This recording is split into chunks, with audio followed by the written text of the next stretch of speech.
సరైన వసతులు లేవు, బిల్డింగ్లు కూడా ఇవ్వలేకపోతున్నారు.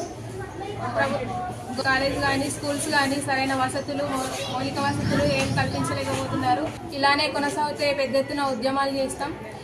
ఆర్మూర్కి ఎస్సీ గర్ల్స్ హాస్టల్ కూడా కావాలి. విద్యార్థుల విషయంలో ప్రభుత్వం ఆలోచించి స్కాలర్షిప్ రియంబర్స్మెంట్ విడుదల చేయాలని కోరుతున్నాం. కాంగ్రెస్ వచ్చి సంవత్సరం గడుస్తున్న విద్యార్థుల సమస్యలు ఇప్పటివరకు పరిష్కరించలేదు. ఏదైతే కేసీఆర్ అవలంబించిన విధానాన్ని మన రేవంత్ రెడ్డి అవలంబిస్తున్నాడో మనకు అర్థమవుతా ఉన్నది. ఇప్పటి వరకు పెండింగ్ లో ఉన్న స్కాలర్షిప్లు విడుదల చేయాలి, ఉద్యోగ నోటిఫికేషన్లు ఇవ్వాలి, ఖాళీ ఉన్నటువంటి ఉద్యోగాలన్నీ భర్తీ చేస్తామని అప్పట్లో ఎన్నికల్లో హామీ ఇచ్చిన రేవంత్ రెడ్డి ఇప్పుడు ఏం చేస్తున్నాడు? దావోస్లో పోయి నువ్వు ఇన్వెస్ట్మెంట్లు తెచ్చుడు కాదు, ఇక్కడ ఉన్న విద్యార్థులకు ఫస్ట్ మౌలిక వసతులు కల్పించు.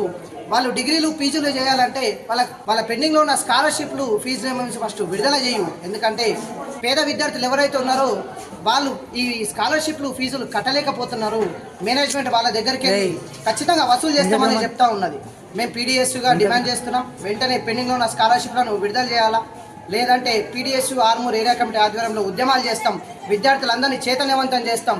నీ కోట కూల్చిన దాకా మేము నిద్రపోమని హెచ్చరిస్తాం.